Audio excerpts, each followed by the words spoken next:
Y'all know? What are they gonna do? How you lost that? What's the name? When Mike sold it? Oh, yeah. Who's there to the county? Some guy, this group, crazy, his constable, Lexington County Commission that work for him. I like to know. Do this. Yeah. But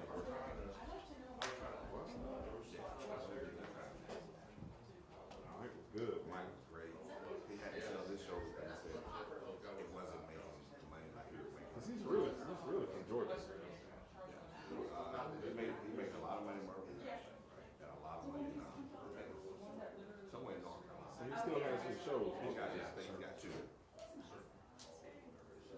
Super nice guy. Carl Young.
That was before the Veneers.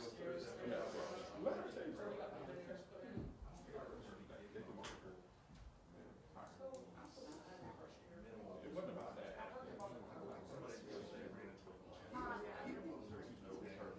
Oh, they can't. They started on the alternative Tuesday.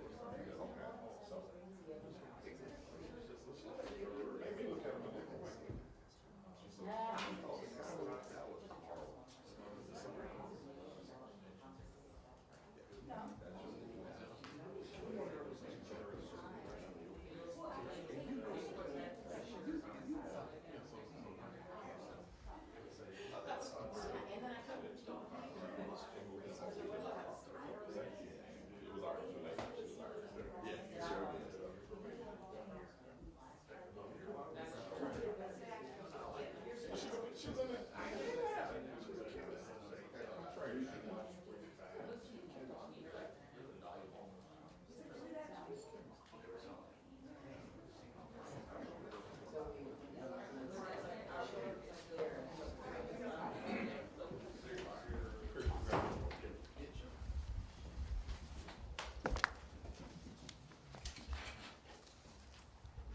Put your phones on silent, please. Be included. Everybody here okay? I apologize for being a few minutes late. Thank you all for coming. This is a difficult day for me and our agency, and I ask you to bear with me. I'd like to first thank the State Law Enforcement Division and our Office of Professional Standards for their work in this investigation. Early this morning, SLED arrested former Columbia Police Officer Caleb Hickman Payne for second-degree assault and common law misconduct in office. Assault and battery second degree is a misdemeanor that carries a sentence of up to 3 years. The misconduct in office is a misdemeanor that carries a sentence up to 10 years. The arrest stems from an incident that occurred on January 31st of this year during the arrest of a female for an active CPD bench warrant. The officer, as I stated, is Caleb Hickman Payne, Hickmon dash Payne. He's 26 years old. He was hired December 27th of 2022. He successfully completed the Criminal Justice Academy in our basic candidate school and was assigned to Patrol Operations Bureau North Region. He worked as a patrol officer for the last 19 months, and he was terminated on February 7th of this year. A summary of events leading to his termination are as follows. On February 5th, 2025, our Office of Professional Standards Internal Affairs Unit received a complaint from a female stating that a CPD officer had propositioned her for a sex act while she was being transported to Alvin S. Glenn Detention Center. She agreed to come to the police headquarters the next day to provide a detailed statement regarding the incident. The next day, February 6th, the female was interviewed and provided very specific details of her encounter with the officer. Our internal affairs investigators were quickly able to identify the officer as Caleb Hickman Payne. Payne was suspended without pay that same day, February 6th of 2025. Investigators began reviewing dispatch records, radio transmissions, body-worn camera, in-car camera, vehicle GPS locator equipment, and the review determined the following. On January 31st of 2025 at 10:57 p.m., the Richland County Sheriff's Department conducted a traffic stop.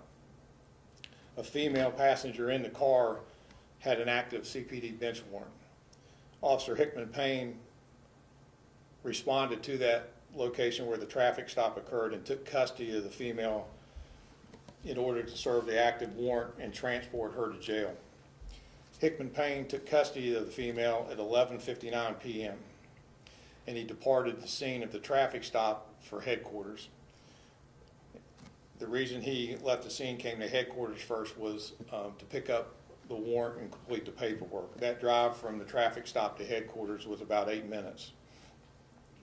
At approximately 12:36 a.m., February 1st, on into the next day, Hickman Payne left police headquarters for Alvin S. Glenn Detention Center with the female prisoner. Hickman Payne did not proceed directly to jail. He did not provide his beginning and ending mileage. He deactivated his body camera and his in-car camera.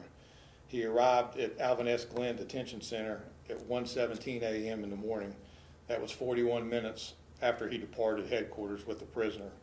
That drive time from headquarters is normally about a 19-minute drive. On February 7th, upon further review of statements, body-worn camera and in-car camera, dispatch records, and vehicle data, I terminated Hickman Payne. SLED continued their independent criminal investigation, ultimately presenting their findings to the Fifth Circuit solicitor, which resulted in the before-mentioned charges. The assault second degree is the result of the unlawful, inappropriate touching of a female prisoner without her consent while being transported to jail and in our custody. The misconduct in office common law is a result of Hickman Payne being employed in the capacity of a sworn officer and making sexual explicit comments and propositioning the female prisoner in his custody for a sex act. Misconduct which is determined to be founded or substantiated must be reported to the Criminal Justice Academy Certification Unit. That's a statutory requirement, and that's a result of the police reform that occurred several years ago, and it's important. One of those mandatory reporting categories is the physical or psychological abuse of a public prisoner, of a public citizen or prisoner. We obviously will be making that filing with the Criminal Justice Academy to ensure that his certification is permanently stripped and he will never be a police officer again. I'd also like to point out some important facts of this case that I think speak directly to accountability. It's important to recognize the very important role that SLED plays in bringing an independent, thorough investigation into a criminal matter involving another agency. We very much believe in having that independent set of eyes looking at an allegation of misconduct or criminal activity, and we've stayed true to that. It's important to also recognize the role that technology plays in police accountability, and we have invested and been on the cutting edge of technology every step of the way that it's been developed, beginning back in 2015 when we embraced and introduced body-worn cameras to all of our line officers. Body-worn cameras, in-car cameras, vehicle locators, our CAD system, our surveillance system throughout our city. There is an incredible amount of accountability and technology that allows us to make sure that we're always doing the right things for the right reasons. And that investment in technology and our system of accountability was very evident in this investigation. I'd also like to suggest the value of placing importance on an Office of Professional Standards and an Internal Affairs Unit and the role that they played in this. This complaint came forward from a scared, very reluctant female victim of a crime, and their ability to make that victim feel comfortable and get to the bottom of the facts in a very quick manner allowed us to make a very quick decision. It allowed us to bring the state law enforcement division into the investigation literally within hours, and allowed us to have a very quick resolution to just a disgusting criminal act. I apologize to the citizens of Columbia.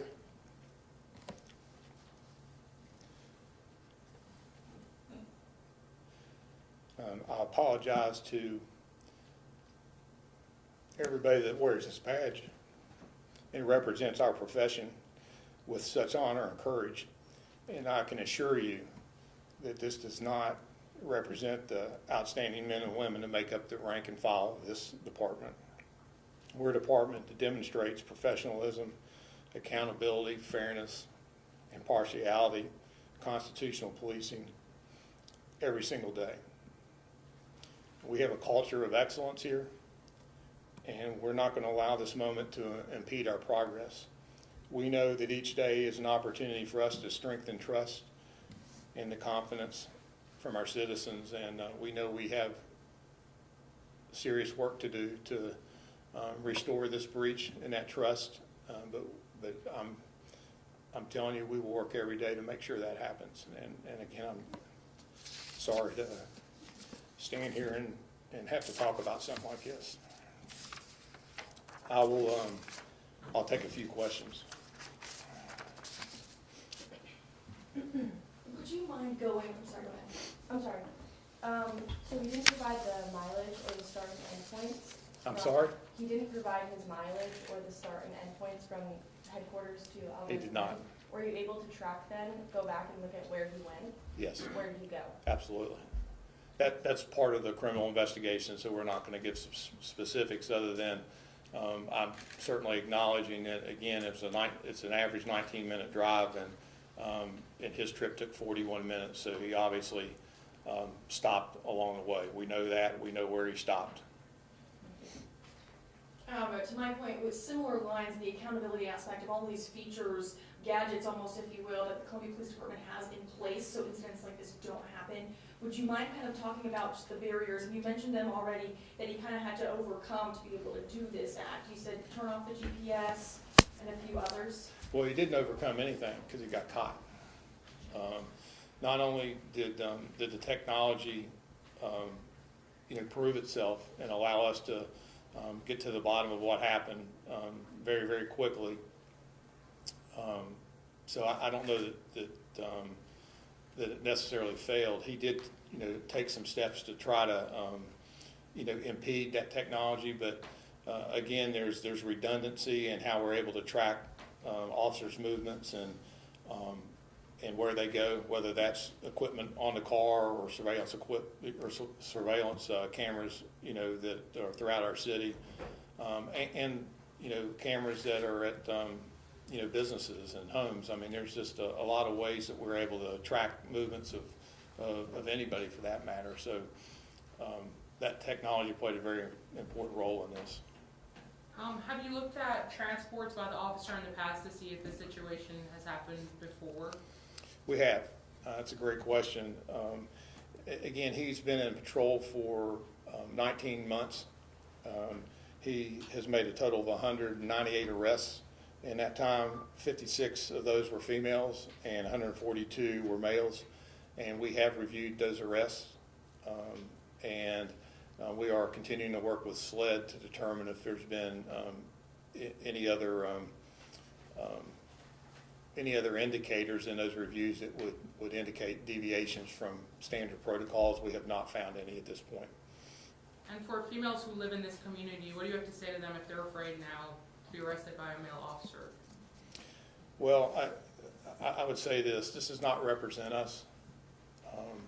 We are an agency of accountability and transparency. And the reason transparency is important is it helps put things in context. We've invested heavily in technology. We've invested in national accreditation. We are very open about how we investigate and what the dispositions of those investigations are. We provide that publicly through our annual internal affairs report. When you consider that we drive 4 million miles a year, we answer on average 160,000 calls and arrest 5,500 people. Our external complaints this past year were 40, and our uses of force are less than 100. That's an incredible amount of citizen contacts and interactions in official capacities where we are clearly doing things the right way for the right reasons. And this is unacceptable criminal conduct, and we will do everything within our power to make sure that he is prosecuted to the full extent of the law and that he will never wear a badge again. If this victim didn't come forward, is there some sort of system that would have caught this unusually long trip that would have caused you to look at this? Yes. We have random audits that we do. What we call random audits of body camera. And we do audits of listening to radio traffic and things like that. So, I can't say with certainty that it would, but we certainly have processes in place that do cause us to do random pulls and check for accountability, how we're talking to the public, are we following policy and procedure, and then of course just the direct supervision that we have in the field is also a checks and balances that are in place. And are the body cameras always recording? They, by policy, they're required to be recording anytime we're engaging the public. So that is one of the egregious violations that he did, was deactivate that while he was in contact with the public. Thank you all very much.